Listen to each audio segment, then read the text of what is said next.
Soft steps got their group almost to the end of the field before a sudden twitch of a vine put it right under their sword fighter's foot. And not only did Karl stomp on the vine, he tripped, and his blade sliced a dozen of them clean in half. "Get him up and let's run! The vine monster will not be happy about that," Karl shouted before beginning to dash toward the relative safety of the hedgerow. The woodcutter hauled the other boy to his feet, and the four of them took off running, hoping to make it to the edge of the field. Entangling vines grabbed at Karl's legs, but fast steps kept them from finding a good hold, and he was nearly out of the vine's range before he was pulled to a stop. Coming up from behind him, the young mage used Karl's immobile figure as a springboard, running across his back as Karl was getting up and leaping toward safety, only to be caught in midair and dragged flat to the ground with a puff of dirt and a pained groan. "Good plan, poor execution." The swordsman laughed from behind them as he hacked his way through the vines. Karl sliced himself free with rend, and then did the same for the mage, who frantically scrambled for safety in the trees. The last to reach safety was the woodcutter, but he was also the most lucky, as he had experience with entangling vines in the woods, and knew how to smack them with the back of his axe to keep them from grabbing his ankles. "Sorry, it takes too long to explain the trick, or I would have told you all," he mumbled as he reached the trees a few seconds behind the others. "It's all good.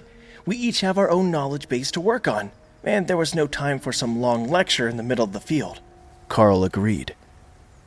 The mage seemed like she was about to say something, but then reconsidered. There were only a few seconds between the stumble and the escape. There really was no time to explain.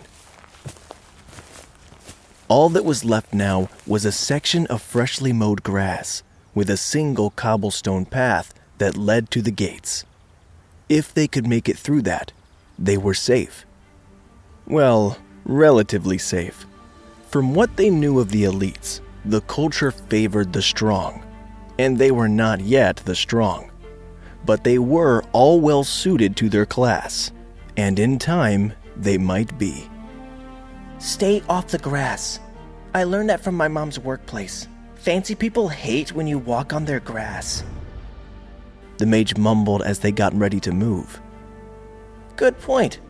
I was looking forward to soft grass under my feet after growing up in the mines, but using the path just seems right." Karl agreed.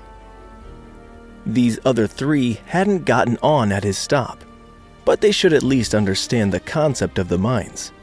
There were 10 other middle schoolers in the nearby towns, so even if, like Karl, they had never traveled, they had at least seen the mountains over the mines in the distance. Triumphantly, they walked down the path, with the woodcutter's son doing his best to hide a slight limp, and the mage brushing the dirt off the front of her uniform to look a little less like she had been rolling in the field for fun. They reached the gate, where a pair of teachers were waiting to greet them with a large bag full of textbooks and a table full of drinks. "Welcome to the Golden Divine Academy, students Karl, Dana, James, and Kruger. You are the first to make it to the gate today, and therefore the first to get to pick your rooms in the dormitory. The map is on the table, and you may pick any room on the second floor that is not currently marked as occupied." That's when the group also learned each other's names.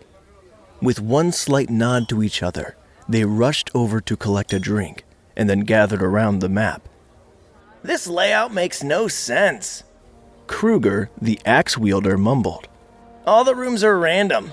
Look at this one. It's tiny, but with a huge empty balcony. Who would pick that?"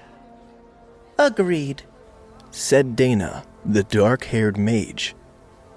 But a long, narrow room caught Dana's eye.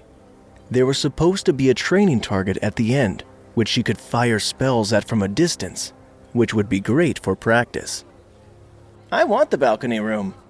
Karl shrugged, then picked up a token from the table and placed it on the map. "Right. You have a wide area attack skill? If you want to practice, you need more space. I'll take the training room here, with the Murphy bed that folds against the wall. Dana explained, picking her space.